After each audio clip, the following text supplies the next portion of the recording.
now that I'm seeing this, that means it is still happening. It wasn't taken off. So, and then now saying they will grant institution. I just hope it works for them. I hope it works for them, because ASU, they're unable to do it. So if NANs are able to do it, then it will be good, because I mean they are all students and they are protecting the image of the student. Because I mean, okay, take for instance, tuition fee is 200,000 naira for medical student, or 250 for medical student, and you pay that for 5 to 6 years, and then you come out of the university, and no jobs. There are no jobs. And then you get, let's say you get one small hospital to work at, and they're paying you 70,000 naira per month. So how are they supposed to survive? Now these guys are trying to relocate for better living, and you are telling them that they cannot go. There was a point where the associations saying they will not allow them go, they will not give them certificate. Like, do you want everyone to die in penury? It's getting more difficult for a lot of Nigerians, because people are finding it difficult to feed, like I said earlier. And then, if you remember, the law was passed that whoever is unable to send their children to school will face a 1-year jail term. Exactly. You know, and now it is even pretty difficult to eat, to feed properly, and the government is still raising tuition fees. Anyways, what we will continue to have is that Nigerians will continue to japa to other climes in the world. And talking about japa, there's a headline here from the UK government. It said UK introduces stricter measures to curb immigration. It's getting interesting. I mean, so if UK is not available, I mean, there are other countries. Nigerians are in Cyprus, they are in Malta, they will leave. There are other European countries. They have been making these measures stricter, and guess what? Nigerians are still living. Yes. They will still live. I trust Nigerians will find a way. Because, I mean, you cannot be suffocating. The president even said it. Let the poor breathe. I mean, come on. You cannot continue to suffocate them. Let them breathe. So are being suffocated in Nigeria. FG says 422, not 1,411 delegates sponsored to COP28 summit. Wow. Why did the remaining people go? Because even the people you did not sponsor are more than the people you sponsored. So what did they go and do? Tokemakewa, what did she go and do? To go and flood bomb? God. I love Nigeria. To go and shop? Yes, now. No. It's But do you think the government might not be sincere with that figure? I have a feeling they are not sincere with the figure. Yeah, because they have to curb it down. Because it makes no sense that in the situation where we are currently, over 1,000 delegates are going for COP28 summit. I don't so understand. Insensitive.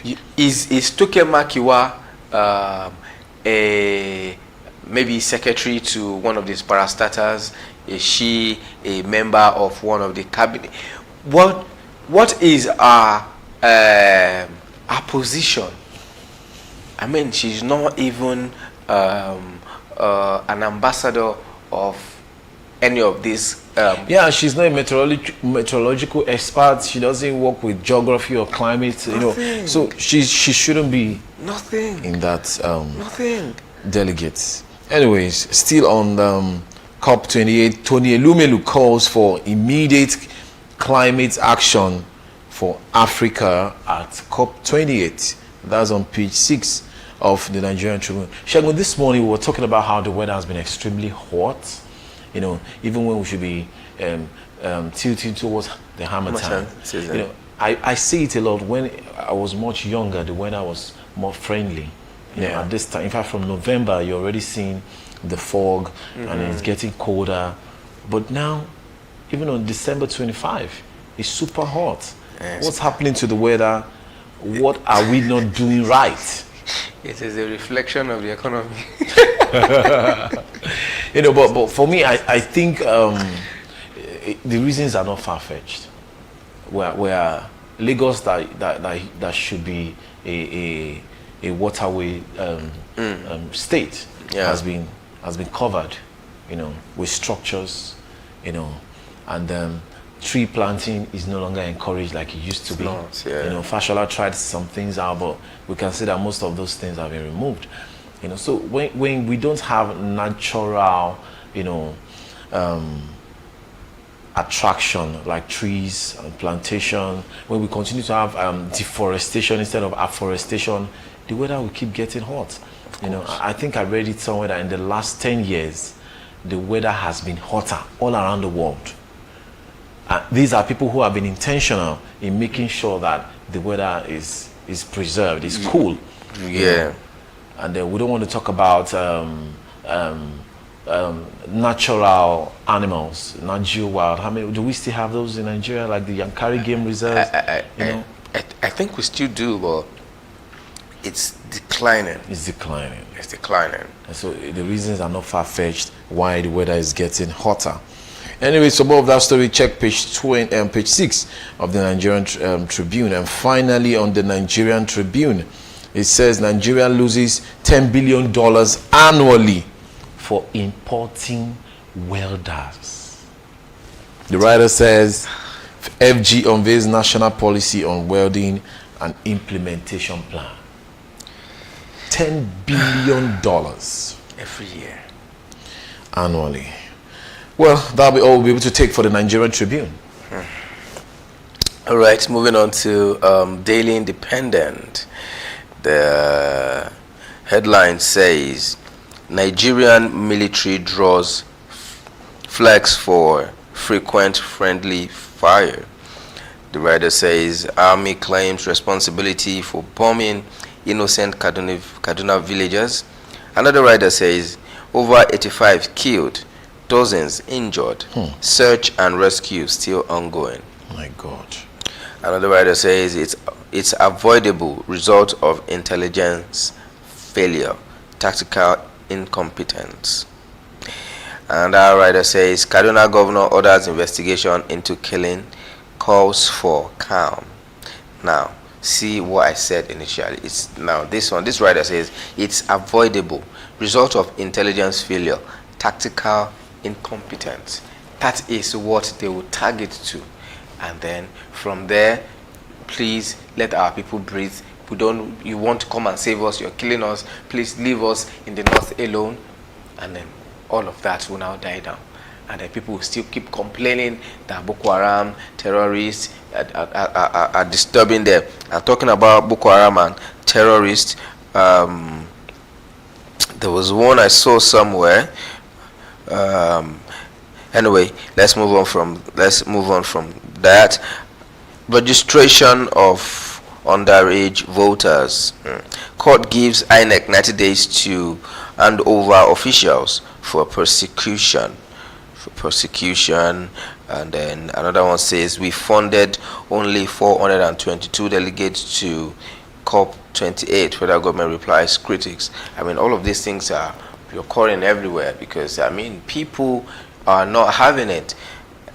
I just wish we can, I just wish it is true that it's only 422 that the government sponsored. Another headline says NNPP backs court rulings, says Kano governor not registered member. Kano governor not registered member. Now politics. If you're not registered, how did you get voted for in the first place?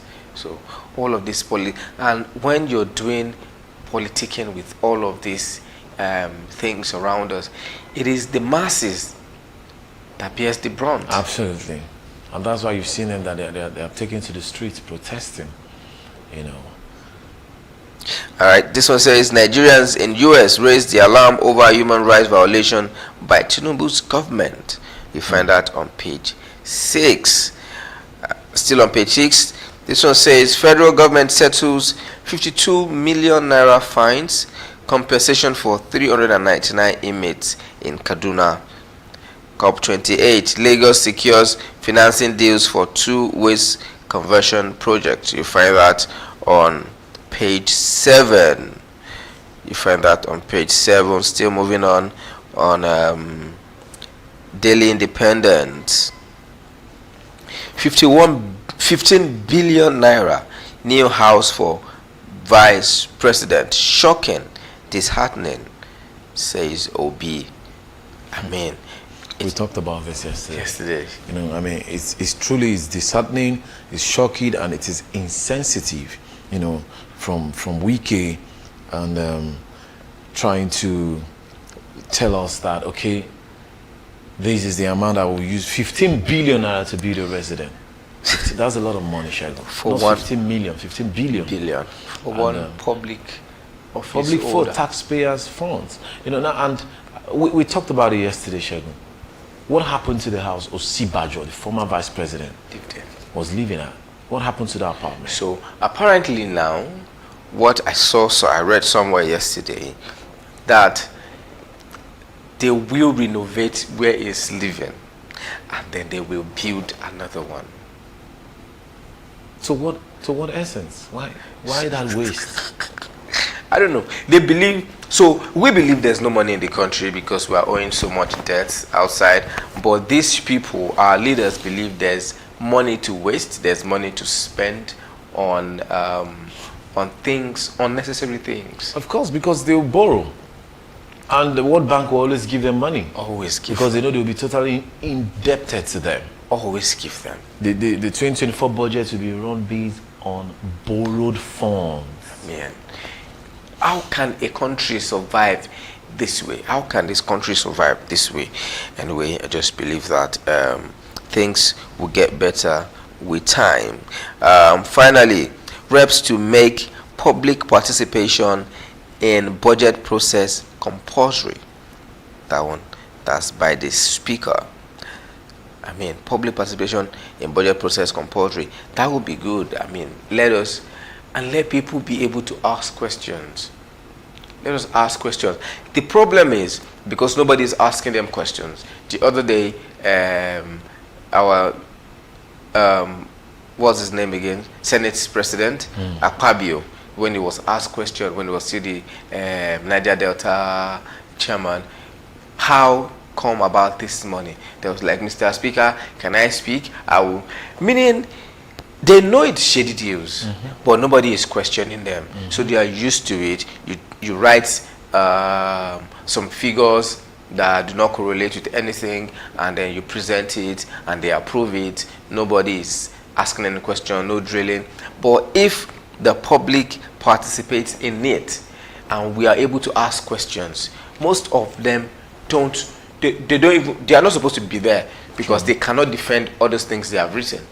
And if you cannot defend it, automatically it's a no-no. Absolutely, I agree with you. And straight to the Guardian newspaper. The Guardian newspaper, the main headline says, Kanu, Sokoto, others spend 53.2 billion naira on scholarships abroad. Is on page 6. And then there's a breakdown over 120,000 foreign scholarships by 5 states in 10 years. You know, and this is despite 4 million out of school children. And another writer says 4 million out of school children. Sokoto spent 14 billion naira between 2016 to 2020 on 4,600 students. Another writer says between 2013 to 2023, Kanu spent 36.5 billion naira sponsoring about 115,288 students abroad, while Borno spends 588 million naira between 2020 to 2023 on 180 students. Still on the scholarship abroad, it says Katsina spent 625 million naira between 2018 to 2023 on 180 students. And then lastly, Adamawa in 2023 sponsored 120 students abroad. This is a lot of money. But hey, the question is, are these figures true? Are they verified? I'm sure setup might come up very soon. So there's in one thing I've understood about this, our Nigerian settings, if they say 1 billion naira was used to construct the road, please just divide it by 3. 1/3 was used to construct the road, and 2/3 was shared. Just divide it by 3, because if it is true that use the totality of the money to construct that road, you have a well constructed road for road users to ply.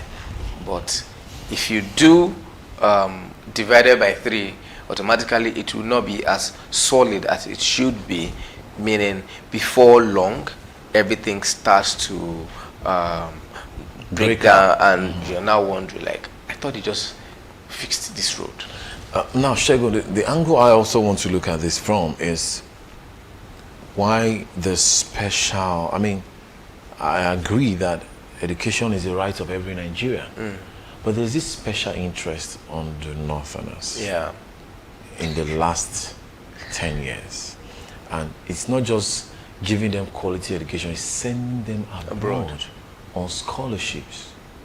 And those in the South don't get to benefit, Southeast, Southwest don't get to benefit from some of these scholarship programs as the Northerners.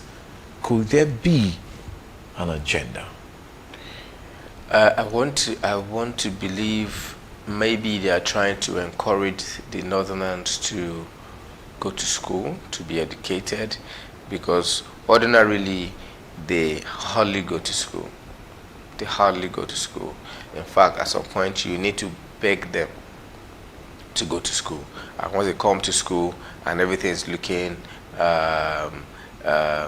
serious, they just carry their bag and they go back home. So they are not going to school again.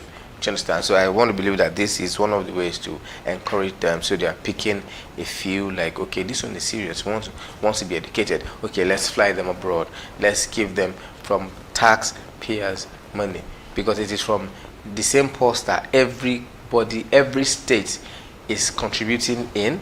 It is from that same purse that the money is taken out to absolutely. Congratulations to the northern governors and northern leaders for prioritizing education and sending our children abroad on scholarships. Still on the Guardian newspaper, protest in Unical over 100% hike in school fees levies, and that's on page 28 of the Guardian newspaper. Still on the Guardian newspaper, police in Rivers detain 4 officers over kidnap of hotel staff.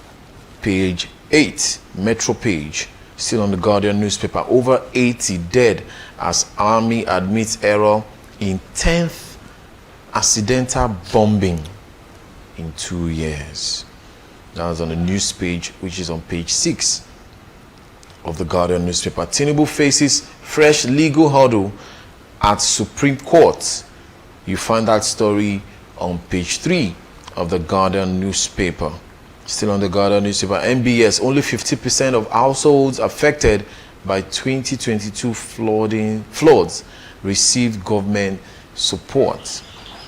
And finally, on the Guardian newspaper, it says Anti-Torture Act not for savage security operatives, suspects. That's, you find that news analysis on page 4 of the Guardian newspaper. All right, so away from that, let's move straight to the Nation newspaper. The headline says, government orders probe after airstrikes killed civilians. And the writer says, squad died, many injured. Another writer says, attack not intentional, says army. It's not intentional.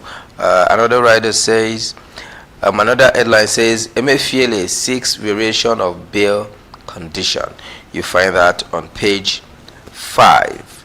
Still on page, okay, now to page 8.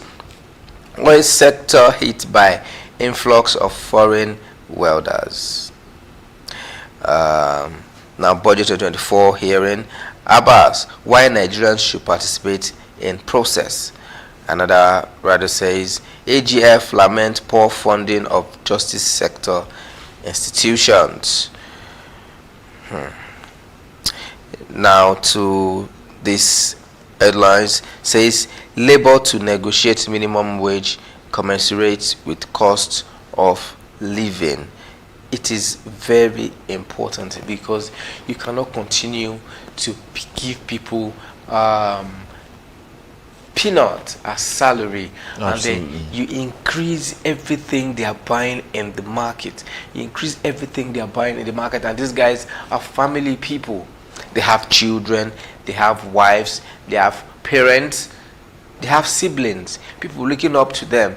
Now, if they are not able to meet up with their responsibility, they will be tagged irresponsible. Now, who is to blame? The government. True.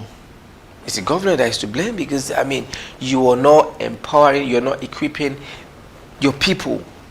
Your citizens are not equipped. And if you go to other countries, if they want to talk, somebody will say they buy fuel 1,300 naira in Saudi Arabia. They buy fuel 1,000. They buy fuel 2,500. What's the minimum wage as compared to Nigeria? Exactly. They do not talk in that light. That's because they are not learned. That's because they do not have understanding. The only thing they know is corruption, and they are a bunch of corrupt people. So they feel if they say that, everybody will feel okay, that they are paying so amount to buy fuel abroad, and let us relax. What about their minimum wage? I saw a trending video of people doing a challenge. 1 hour wage in the UK, £10, and took this £10 to stores and they bought. I think I saw that video. That's the money they make in 1 hour, can actually feed 2 people for a week. So if 1 hour can feed people for a week, please, what about 8 hours per day? Now you see why Nigerians will continue to jackpot. You know, we want to commend Comrade Ajero and his team. If they are able to pull this off, to review the minimum wage, it is just too small. 30,000 naira. Too small. I know. Too small. Too small. All right, and finally on the Nation newspaper, 300 MDAs failed to submit audited accounts to Auditor General. You find that on page 6. Why would you fail to submit audited account? It's part of the corruption we're talking about. Yeah, we're trying to fight. Anyways, that will be all we'll be able to take for the newspaper review segment. We'll go on a short break, and when we come back, it will be hash, trends, and tags. Join us again.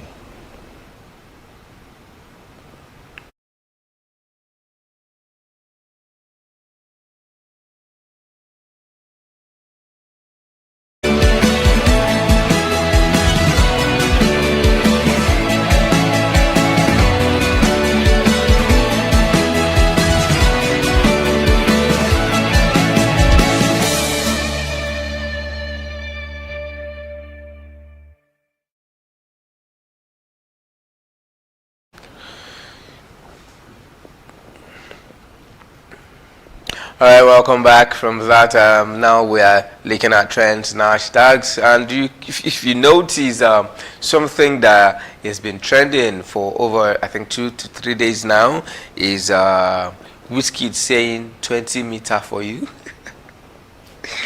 20 meter for you. That's 20 million for.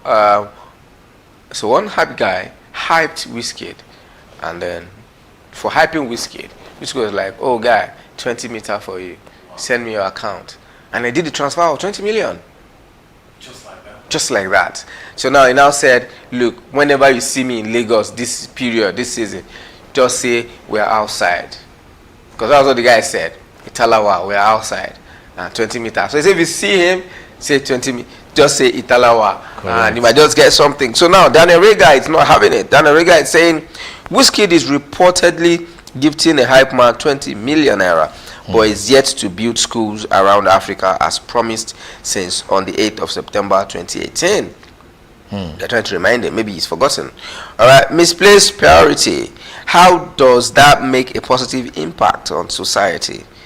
Again, that money would have helped lives if it was used to fund at least one community project. That's Daniel Rega saying Wizkid shouldn't have gone that route. Well, I might agree with Daniel on this one. Okay. You know, because looking at the current situation, Wizkid has family members here. He knows the current situation that Nigeria is facing, and if you want to help people, you know, alleviate poverty, there are better ways to do it than clout chasing, like most of our celebrities do. You know, you just wake up and say, hey, you take just for the headlines. If you really want to impact lives, you know how to do it. But again, not to be harsh on Wizkid, these guys, one way or the other, they do impact the society, but they don't just make noise about it. You know, we've heard of cases like that where they have made their mark, but the fact that we're not seeing them on the headlines doesn't mean that they're not making. But finally on this, I think we shouldn't tell people how to spend their money, my opinion. Exactly. It's their hard-earned money. They can spend it. Now, the good thing is, the person they said 20 meters for you, it's been elevated out of poverty. Exactly. Automatically. It's changed. I mean, 20 million? Those around him too. So for that one, it's out. Others are still there.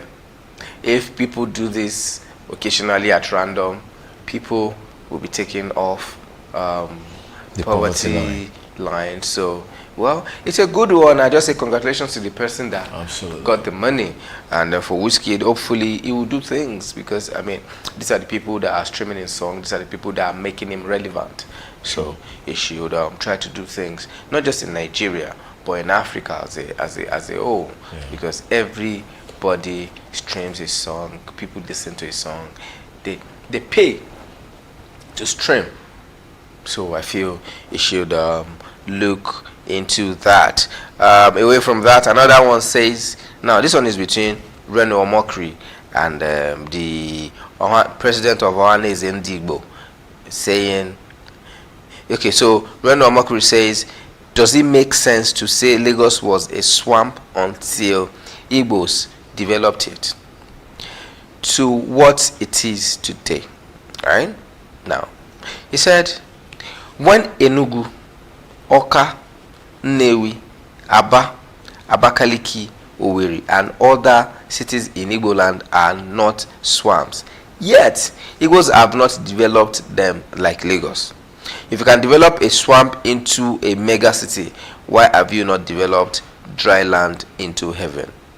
And I said, we love our Igbo brothers and sisters, but Emmanuel Nwanyang, the president of Ohaneze Ndigbo, should be careful how he talks. We need elders like. So basically, he's disagreeing with what the president of Ohaneze Ndigbo is saying. I also want to say, if you develop Lagos, swamp, because I could remember the secondary school I attended in Ikoyi, it was swamp. They had to sandfill before they could. Most places in Ikoyi, it's swamp. So everybody just had to sandfill and leave it for a while before they can start building. So if you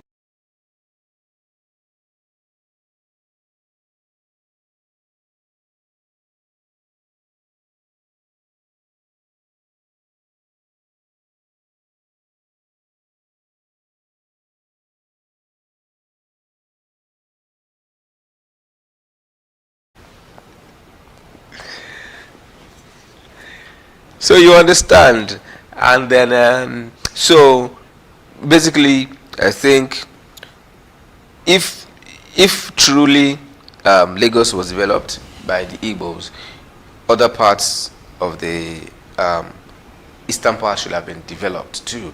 And then now people are having concern about Reno Omokri jumping on this particular issue of Indigbos making Lagos a mega city. But it did not say really jump on that part where the demolition of buildings of Indigbos. But then, Shegun, for me, I think when it comes to Lagos State, I think everybody has contributed their quota. Yes. To make Lagos what it is. We cannot rule out the fact that there are a lot of our Igbo brothers and sisters who have made their mark in the state, especially when it comes to commerce and business. You know, Lagos is the commercial hub of not just Nigeria but Africa, and these guys have made their mark. So we may say that the Igbo leader went overboard, you know, with his comments, but maybe we also try to understand what he's trying to say, that they have made their contributions and to Lagos becoming what it is today, and not just the Igbos, other aspect of Nigeria, other tribes have also made their mark. So that aside, it's funny how Reno Omokri is quick to jump on this, and we just hope that he's not seeking for another political appointment, because he has been silent when there were demolitions concerning the Igbos, when the Igbos were treated in ill-mannered, especially during the elections, when their market was closed. Exactly, you know, for I remember some sensitive part of Lagos where their markets they were closed. Places like Alaba, Ladipo, you know, we didn't see no Reno Omokri coming out to make comments, and he's quick to jump at this. Well, my opinion is that he should keep quiet. Okay, he should keep quiet, because I mean, everybody is not really having it. Well, everybody contributed to Lagos, and then people are still contributing. And then when it comes to business, I mean, if the Igbos are not in Lagos regarding business, Lagos will just collapse, because the economic factor when it comes to Lagos is the Igbos that are still holding it down. So we can't do without each other. Absolutely. We can't do without each other. So I just hope nobody will be maltreated. Okay, so away from that, now Ajay, now this young musician, still coming up, still an upcoming musician, he tweeted, he said, I'm the most hardworking. I am the most hardworking musician. He's the most hardworking. So someone now responded to him. OGB says, so Burna Boy they play. I mean, if he says that he's hardworking, he's hardworking now. Well, hardworking is subjective, though. Exactly. You know, so now some people are working so hard. The guy pushing truck on the street, he's hardworking. But is he reflecting in his finances? Some people are working so hard, but they are not working smart. So if he says that he's actually hardworking, I mean, we don't know his itinerary for the day. So if he claims that he's hardworking, maybe he's actually hardworking. But how is that reflecting? How his hard work reflects in his music and his artistry in the next 3, 4, 5 years, it will show. Like someone mentioned, Burna Boy. For the likes of Burna Boy, Davido, and Wizkid, those guys have gone beyond hard working. They are now working smartly. Yeah. They have paid their dues, and they are now reaping the dividends of their investments. You know, so if this dude is saying that he's working hard, I mean, let's just believe him. But time would reveal if he has been truly hardworking or not. Yeah. And also, his response to that was, we are all built differently.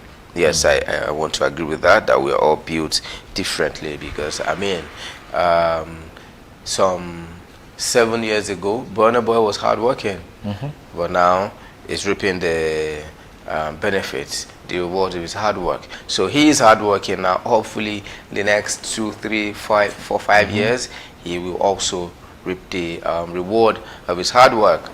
I mean, Rema worked so hard. Absolutely. Now he just is ripping it. So basically, let us see how it goes. Okay, so that's all we'll take on trends and hashtags. We will be joined by Olusegun Okunade to discuss the topic, high living standard in Nigeria, that's the effects of high cost of goods, when we come back after the break. So stay tuned, do not go anywhere. We will be right back.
What up, guys? How's your day going? How are you doing this? I want to believe that you're having fun, right? This bright and sunny day. You know that once you see this duo on your TV screen, we're here to serve you some entertainment. And of course, entertaining gist coupled with good music won't hurt anybody, right? So here on Super Lunch, we get to entertain you, educate you on recent happenings in the world of entertainment. I am your girl, Eva Grace. And I am Shegun Delola Adeyemi, the Duke of your airwaves. You know how it is. We serve you good entertainment Mondays all through to Fridays.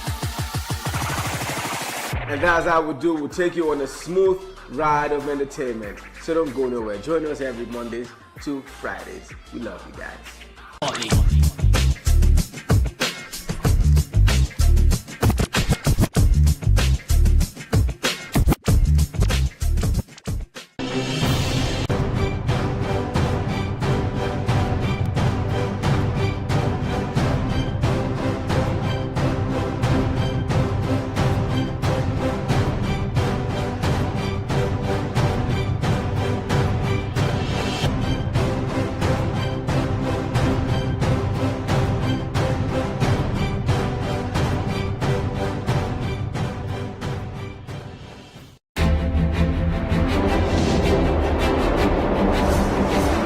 Welcome to Naija Plus. Make you not touch that there, make your finger for no. Wetin be your plan for your country, and wetin you sef want make your country do for you? You need to give something before you take something. Now the only way matter fit balance. Not be say fowl no plan to fly you, but the power no carry am. As matter dey shele for inside Naija, make you sef chook your mouth, make we build our country. Not be every time we go talk things bad. Come out for that corner before mosquito bite your tortoise. Oya, e get as e happen for your area and you want make plenty eyes and make you hear and make you for reach authority. You get video of the scene? Send am sharp sharp. Before I forget, now top super screen with there and my name now Mr. Peace. That MC with a biggie swag. Naija na for everybody. Make you not touch that there, make your finger for now.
Some school of thoughts believe the major challenges confronting Nigeria as a nation is caused by poor leadership.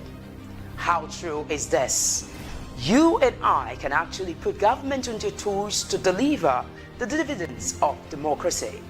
Join us every Saturday by 11 a.m. to 12 p.m. Let us look at the issues confronting us as a nation together with talk heads. Nigeria can be great again. I'm Adenike Oweye Ajiboye. Keep it date.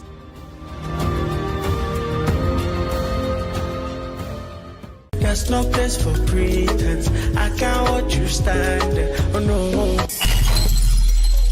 Ó ta lẹ́nu, ó pọ̀ lẹ́nu, ó dùn lẹ́nu. Bẹ́ẹ̀ ni o, ó ta lẹ́nu, ó pọ̀ lẹ́nu, ó dùn lẹ́nu. Yusuf Mọ́rúnsọ́lá ni orúkọ ti tèmi Funky ọmọ ẹ̀lẹ̀ tó gbásìkì tó dùn tó kí tó yí gbogbo. Ẹ pàdé mi ní gbogbo ọjọ́ Thursday 8:30 to 9:30 àti gbogbo ọjọ́ Saturday 1 to 2 fún ètò tó ga jù. Ẹ má miss ẹ̀, ó ga jù lẹ́tò. Ẹ pàdé mi, ó ṣàprápra. Lẹ́nu ó pọ̀ lẹ́nu ó dùn lẹ́nu. Come on, I cannot do.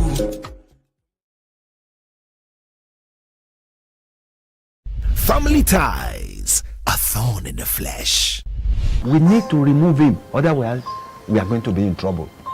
You must kill him today, not tomorrow. Today! There's a handsome prize on your head. And if you can top it, you walk free.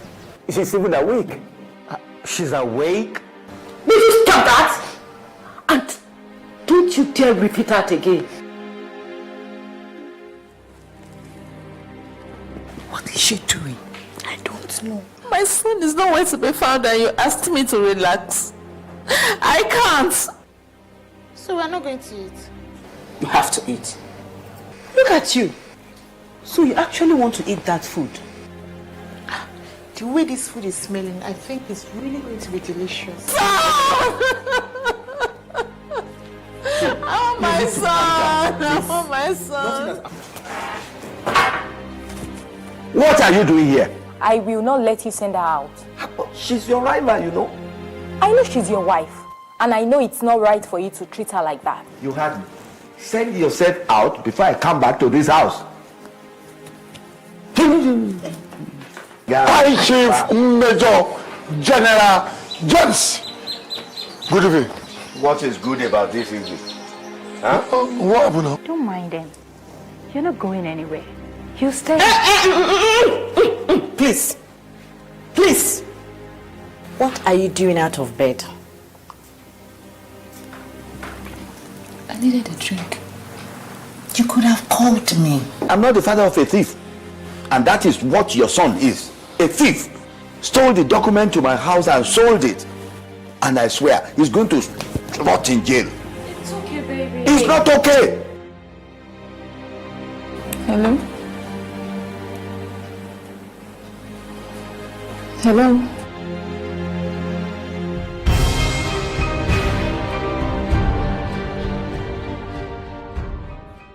Family ties, a thorn in the flesh. Reach to the sky, ladies and gentlemen. Demand attitude. I am Salahuddin. Demand excitement.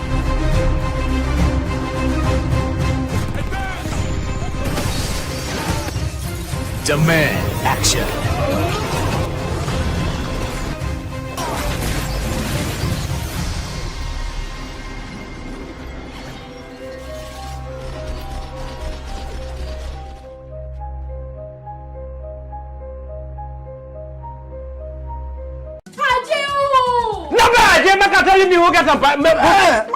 Na because you dey fight all of them. It is always good to live in peace with our neighbor.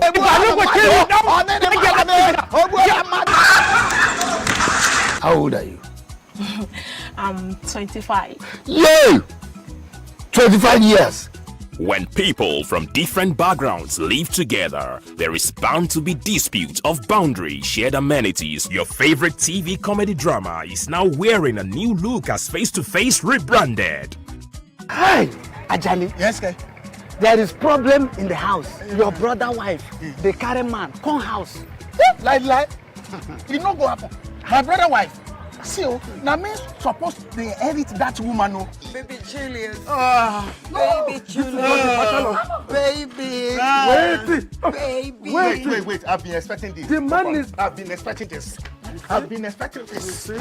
Starring your favorite star actors, Face to Face rebranded. Mama Sule, if you don't get this your rubbish off my precious baby now, I will throw it away. Face you house, they cause kata kata.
All right, you're welcome back from that break. So right about now, we will be looking at the topic for today: high living standard in Nigeria, with rather effect of high cost of goods. I mean, people are struggling to really feed. People are struggling to meet up, and the administration, the current administration, is aware of all of this, and yet they are living a life that only them can explain, because as far as the masses are concerned, they do not understand why they will be living such a luxurious life when the people they are governing over are struggling to make ends meet. And so that's what we'll be talking about today. Hopefully before before we wrap up this topic, Wilicious will join us, and then if not, we will be discussing it in-house. And also we have Vox Pop, what people are saying on the street of Lagos about the state of the economy as regards standard of living. Solomon, how do you perceive what is currently happening in Nigeria? Well, according to the legend himself, Patrick Obayagbon of Edo State, Nigeria is that's on a lighter note. Currently, the Nigeria situation is a sad one, because looking at reviewing the year 2023, people had high hopes coming into the elections, and for the first time in Nigeria, we had, according to the statistics, we have more voters in Nigeria. So meaning Nigerians were craving for a change. And then some people said the elections were rigged because the people didn't get their mandate. And we saw that there were no celebrations when the current president was announced. But be that as it may, the first thing Nigerians were hit with after suffering from the Naira redesign and all of that was subsidy removal. Wow. And that took the Nigerian economy to a nosedive, which they are still trying to recover from. And since then, it has been one issue or the other. The prices of goods have reached extensively high.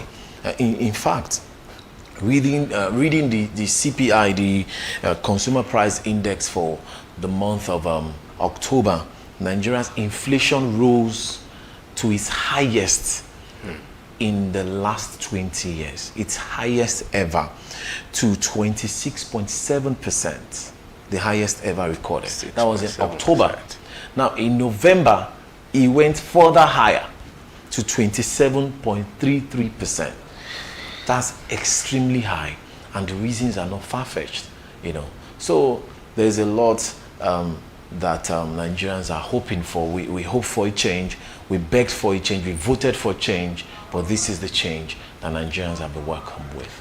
So is there a possibility that before the year ends, we might have a positive change as regards food, cost of living, fuel, and all of this? Because people, whatever the government do, if it does not affect the price of foodstuff in the house, then they are not working. Absolutely. The average Nigerian is not concerned with what's happening with the budget, with the padding. All of that doesn't concern them. How does it affect the common man on the streets? How does it affect the price of tomatoes? How does it affect transportation? How does it affect my child's school fees? Exactly. That's what Nigerians are concerned about. All right, let me be sincere with you, Shegun. I don't think it is feasible to achieve that this year already. The year is already wrapping up. Today is the 5th of December. We were saying it yesterday that we don't know how Christmas will be like for a lot of Nigerians. It has not been easy. A lot of families have been doing 101, 010, 001. A lot of Nigerians are struggling financially. If you don't have a job and someone who has a job, there's little or no difference right now. I'm telling you. Because you're spending all of your salaries on transportation.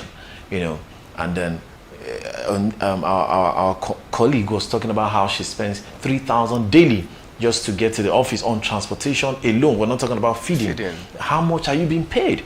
You know, so a lot of Nigerians are crying this period, and they are hoping for a change. But that change, I fear, may not come this year. Maybe we're looking at the first quarter of next year, if all hands are on deck. If the government, you know, put up the right systems in place, then we should be talking about experiencing a little change in the first quarter of the year. Now, one way the government can help, you know, alleviating the poverty of Nigerians. Number one, diversify the economy. Okay. Talk is cheap. We've been talking about this since I was in secondary school. Shegun, diversify the economy. Too much dependence on oil has ruined Nigeria. Before then, we used to say it will ruin Nigeria when I was in secondary school, but now it has ruined Nigeria. You know, Nigeria should look at agriculture, which was our mainstay when Nigeria was Nigeria, the giants of Africa. You know, look at agriculture, invest in agriculture. Farmers are crying. You know, what's happening? The hike in food prices is mainly the fault of agriculture, not oil, not necessarily subsidy removal per se, mainly agriculture. And then a little about subsidy removal, because these guys have to transport their products from the farm to the marketplace where you and I can be able to buy. You know, so that's one challenge, our agricultural sector. We see a lot of funds being relieved by IMF, by World Bank. How is it affecting the common man on the street? So now my question is, must we take funds from IMF, from World Bank, because it are the people that are sabotaging our economy? Shegun, the way Nigeria is right now, we are not self-sustained. We cannot run our economy with our own funds. Our refineries are not working. We have oil, but we don't have refineries, so we are buying our own fuel. They help us refine, and then we buy from them. So you see that our problem is massive, you know, and little wonder why the economy is in a state where it is currently. So the government has to diversify the economy, invest in Nigeria. Now we have a lot of businesses, entrepreneurs in Nigeria making it, you know, trying to make ends meet. They are still the largest employer of labor in Nigeria currently. How is the government encouraging SMEs? That's another way to help the economy grow. How are they? What type of policies? What are tax rebates? You know, that they are experiencing. We see, yesterday we talked about it, how foreign companies have tax rebate, and our local companies pay through their nose to when it comes to taxes. These are the things that are affecting the economy. GSK recently migrated out of Nigeria, and we saw just what that one company, the effect of that one company leaving Nigeria has done to the Nigerian economy. How the pharmaceutical products are on the high. You know, people can no longer afford basic malaria medication, no more typhoid medication. Extremely high. You know, so that's what we're talking about. So encourage business-friendly environment. What's the power situation in Nigeria? These are the little things. If you ask the common man that is running his business, he will tell you, if you give me electricity and the tax makes sense, I'll be able to do business in Nigeria. These are the. And it's so funny, Shegun, that Nigerians are not asking for too much. We are not. In 2023, Nigerians are still asking for the basic amenities to help them thrive in business, in administration, in school, in academics, basic. And the government is yet to provide the basic for Nigerians. And so, who should be held responsible, accountable? Is it the government or the people? Shego, is not far-fetched. Firstly, I always say it's the government. It is the government, because the people trusted you and voted you into power. But we have so many choices to make from. Shego, you don't know. The president has not been president before. Do you get? This is a gamble. It's a risk. Let's try it out. It's just like marriage. You've not been married before, but now you are married. Make it work. Try to make it work. You know, we understand that the Nigerian situation is a very volatile one. I must admit, to be the president of Nigeria is no easy feat. But you have millions of Nigerians depending on your policies.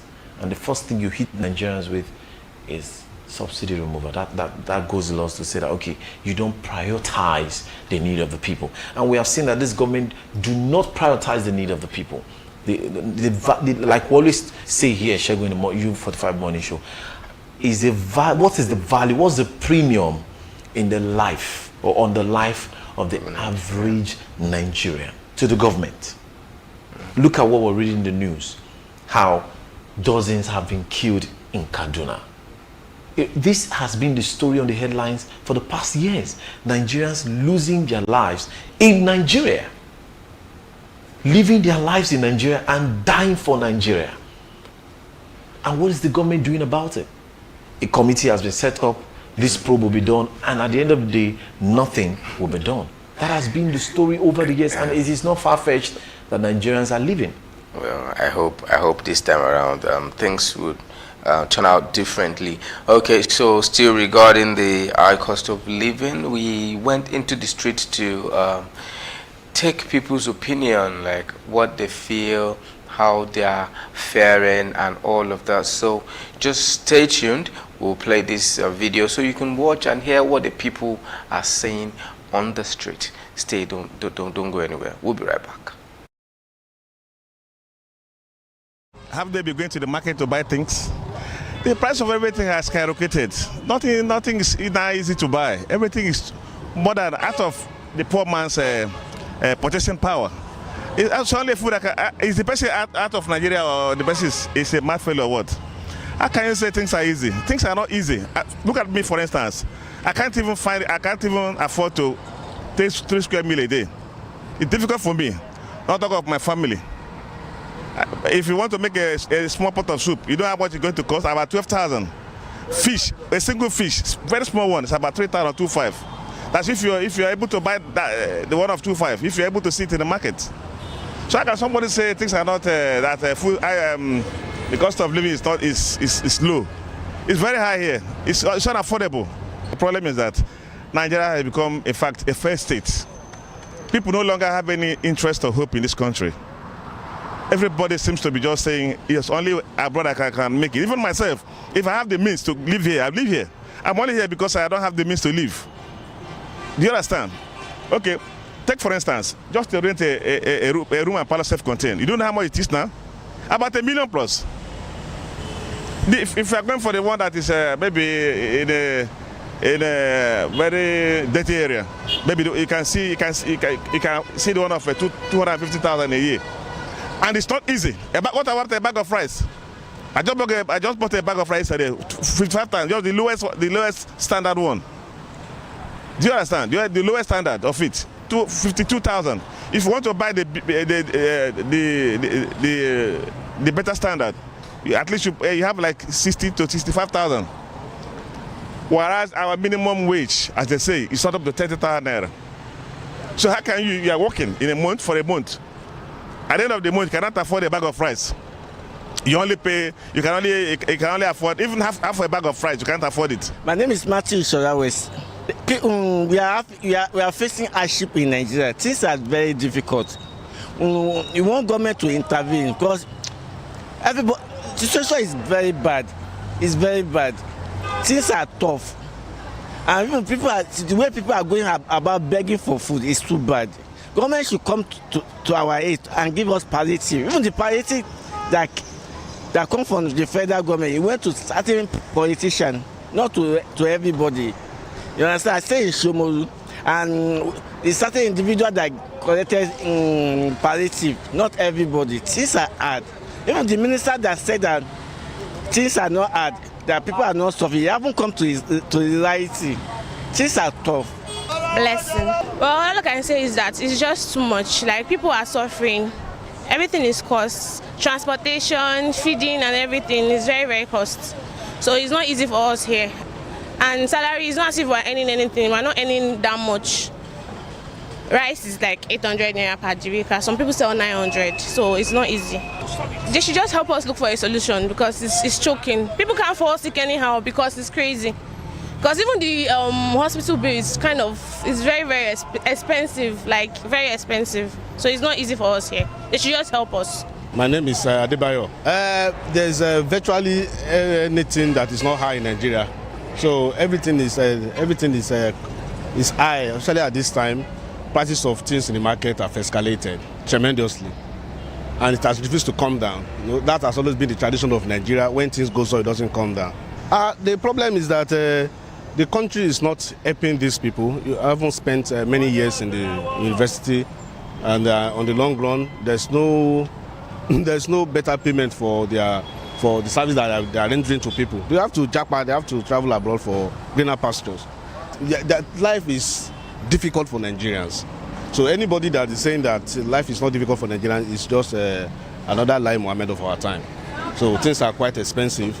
It affects everybody. The prices of fuel, that's times 3, times 4. So things are quite difficult for Nigerians, and government is not even doing anything to help the situation. You know, they have removed the subsidy on fuel and all that, and this has virtually affected every sector in Nigeria, not leaving any sector behind.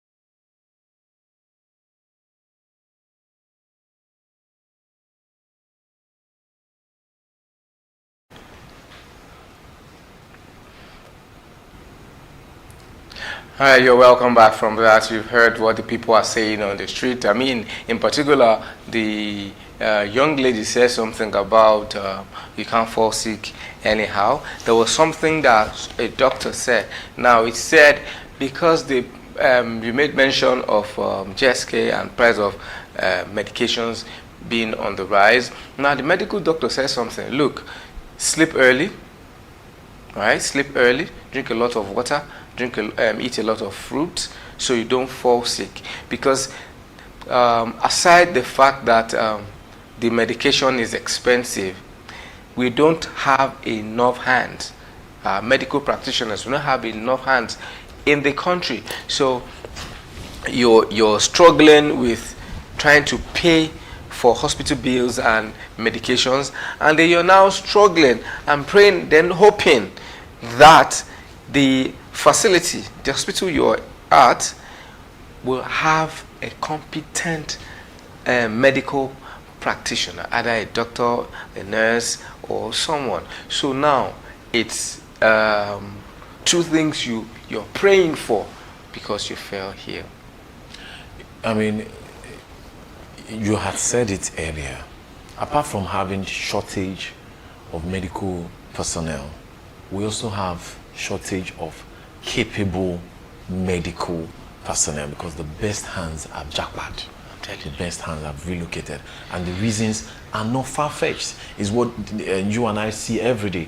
It is the daily experience of Nigerians. Yeah, it's really a sad one, Shegun. You know, I speak, and it was as if he was listening to us before we went on that break, because everything he said was a summary of what we have been discussing here. The prices of goods are extremely high. He said he bought a bag of rice for 52,000, the lowest grade. You know, 3 days, you should be spending about 12,000. His fees, which are on the rise daily, we read it in the newspaper. If you have kids in a university, you can imagine how much you're going to pay currently. You know, so the situation is biting hard on Nigerians. But what is the government doing? COP 28. SUVs. I mean, you know, that's why I said that if this government prioritize the lives of Nigerians, I mean, it will have a better nation. But they don't. And Nigerians are the ones fending for themselves, providing electricity for themselves, taking care of themselves, providing security for themselves. Water. And now they have to also take care of themselves and hope on God that they stay alive. It's crazy. It's crazy. But I hope and I know and I believe that someday something good will come out of this country, because all the our leaders, our past leaders, I want to believe some of them are trying their best, and a whole lot of them are just there to embezzle Nigerian wealth, and then just go because nobody is going to hold them to ransom. Nobody will question them. Nobody will make any inquiry about how the money is being spent. Okay, so what we should do right now, we're going to go on another break, and then when we come back, it will be time for sports with Joel Nwakegu. Do not go anywhere. We'll be right back.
You're welcome back, and thank you for staying tuned. So Joel Nwakego has joined us in the studio now, and it's time for sport. Joel, you're welcome. Yes, it's sport train on U45. We started the story from Cape Verde.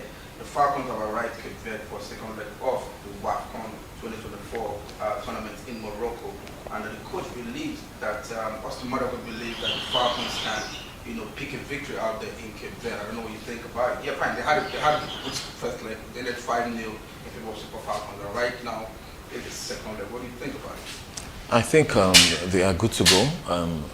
They will beat the Cape Verdeans and in Cape Verde. It will. The worst that could happen will be a draw. The Super Falcons, they've always been representing. They don't disappoint, unlike their counterpart. They do not disappoint. The male counterpart. Yeah. They don't disappoint. So I just believe that they will come home with the 3 points. Yeah. And I'm happy because the team has toggled a little bit. You have a lot of young players in that team. The likes of Ajakai, she was a part of the under 17 in India and came third. And you have a player like Sebastian Flourish, another quality young player. And other young players, are trying to make up the pack. But you still have 1 or 2 old hands for Harley and the rest of them. You still have the captain, Ajibade, that plays for Atletico Madrid out there in the Spanish league. And after the first game, a lot of people believe, the Falcons, after the World Cup, they believe they don't have a formidable team because a lot of old hands left the team. But I believe with the inclusion of the young players, these girls can do magic. Absolutely. I love the transition that is going on with the Super Falcons, gradually easing out the older legs and they're introducing the younger girls, which is good for the team, build the momentum. Remember, Aziza Toshola, I'm sure she was not invited for this particular game, but I trust that the girls will deliver in Cape Verde. A lot of the players from Cape Verde, they play that trade in Portugal, like the 2nd division and in the 3rd division. But I don't really see them, outsmarting our ladies. One-on-one, because our girls they play top flights in Europe. Absolutely. Barcelona, Atletico Madrid, and they put it right there in Portugal in the Premier League. So I think we have what it takes in terms of quality to really outsmart the Cape Verdeans. Absolutely, Joe. I agree with you. And when it comes to African football, Nigeria is still the best female African football team. Anyway, from that, we're still talking football. It's AFCON 2024 in Cote d'Ivoire, and the Minister of Sports said the fate of Yus Pasero, the coach of the Super Eagles, his fate will be determined after the Cup of Nations. What that means is probably have to win the AFCON. Keep the job as a coach. But someone said they can't sack him. Who said that? No, what said was the Minister of Sport. And there was an argument, and the former Minister of Sport and the President of John Eno invited him to his office, another member of NFL. Now they reached the conclusion that, previously his contract was renewed. He had to go and get a pay cut in order for to keep his job. And right now, he's been told that you need to win the AFCON, or probably, Well, for me, I think it will be a tall order for Pesero. We have seen what he has done with the team. He's yet to assemble we don't even know his game plan. Yes. What's the style of play of Jose Pesero? We say this is his style. Is he a defensive-minded coach? Is he an attacking-minded coach? Or a defensive-minded coach who breaks on the counter? What is the game plan for Pesero? We have not seen that. So for me, it will be difficult. It will be a tall order for him to win the AFCON. But the problem I have with Yus Pasero is that you keep inviting, different players to make up the Super Eagles. You don't have a first 11. You don't have a starting 11. This week you bring in that player from Belgium. You bring another player from Germany. You don't have a formidable team like compared to other coaches we have. Previously like Stephen Keshi, blessed memory. You have the likes of Clarence Westerhoff and all that. But right now he's been given a mandate. Need to win the AFCON. If you don't win the AFCON, he keeps a job goodbye. Could it be that he's just doing tryouts for all the players? Tryouts for the national team? For how long? Qualifiers? To know who I wouldn't want to believe that. He could do the trials and then miss out on the World Cup. Well, let's see what happens because the World Cup starts in January 13th down to February 11, and yours truly, Super Screen Television, will bring games. Yeah, the Cup of Nations. Yeah, yours truly, Super Screen Television will bring games as they unfold. Now we're going to toggle a little bit.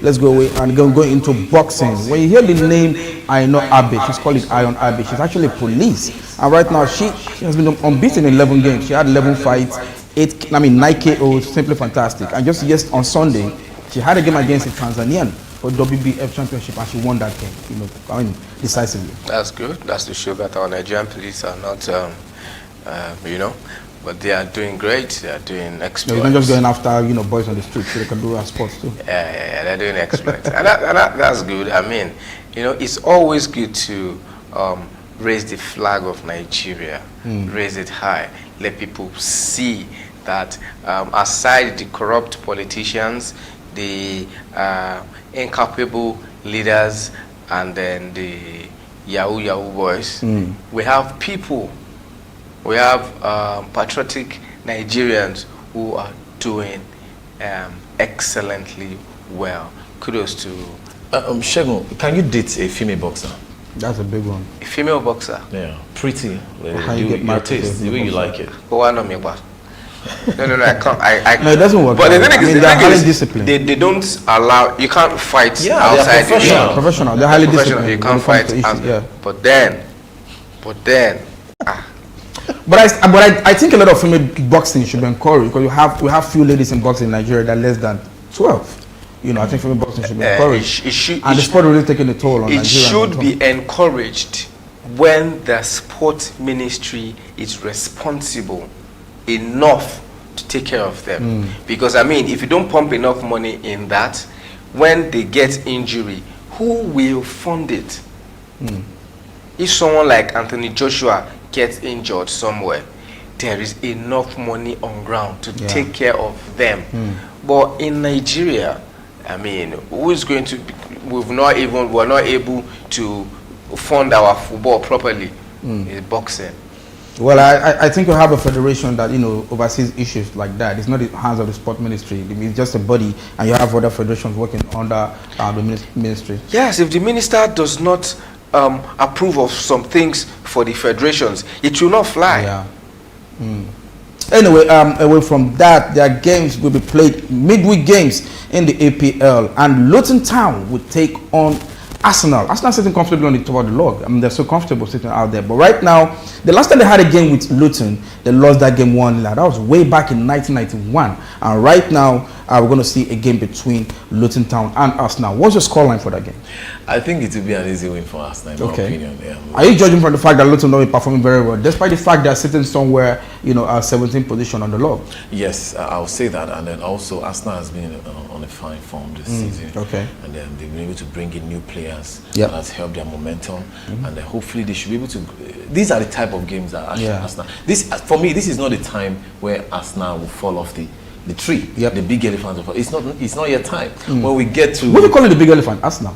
Yeah, they are the big elephants, staying. Okay. No, but Arsenal, they're always used to, you know, staying up there when it comes to like 6-7 games on the log. I mean, when it gets to March, April, and then you see Arsenal declining. Oh my God! That's usually I mean, by this time last season, we all gave Arsenal the league. Okay. You know, it was a massive. It's just week 14. It's just 14. But you know how it is with the Premier League. Even though Pep Guardiola has come to what's it called now? Rubbish that record. When you are going into Christmas topping the league, chances are that you will win the Premier League. Okay. But since Pep Guardiola came, he will wait for you to go into Christmas topping the table, and then when when you get into the new year, he comes in and overtakes you. Shegun, for Luton Town, they've not been performing. This is a team that came from the Championship down to you know, Premiership. But right now, they'll be at home comfortably in their house. So what do you think will be the scoreline for today? I think a 2-1. Okay. Okay.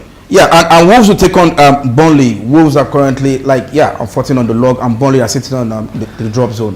One last story before we leave. And there's a corruption charge against the former president of the NFF, person of Pinnick Amaju. And we have a short clip, you know, why people are protesting against Pinnick Amaju, because there were grants that came in for 2018 World Cup, also 2014, that ran into millions of dollars. FIFA. Yeah, from FIFA. A lot of people believe, and guys like this should be arrested, and those money should be recovered, because there will be a lot of corruption charges here and there on the part of the NFF officials. I mean, I wonder why funds have been given for development of football in Nigeria, and you siphon those funds for yourself.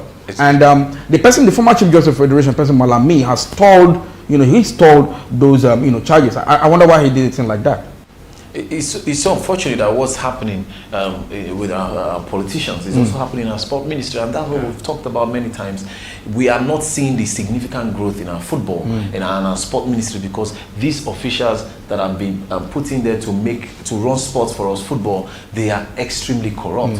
I think if Amaju Pinnick is guilty, he should face prosecution. I think that's a bit zero tolerance when it comes to issue when you give funds out and you don't use them for zero tolerance on everything, everything from sport to governance to everything. All right, that's as much we'll be able to take on the U45 morning show this morning. Thank you very much, Sporting Joel Mwakego. All right, guys, look, we really appreciate you. We thank you for staying there and being with us all through. Shegun Delola Adeyemi is my name. I am Osage Solomon. And I'm Joel Nwakego. All right, we'll come your way again, same time tomorrow, same station. Do not do things that will put you in trouble. Do not do things that will make your name become questionable. All right, just stay right and be a good citizen of the Federation. See you tomorrow.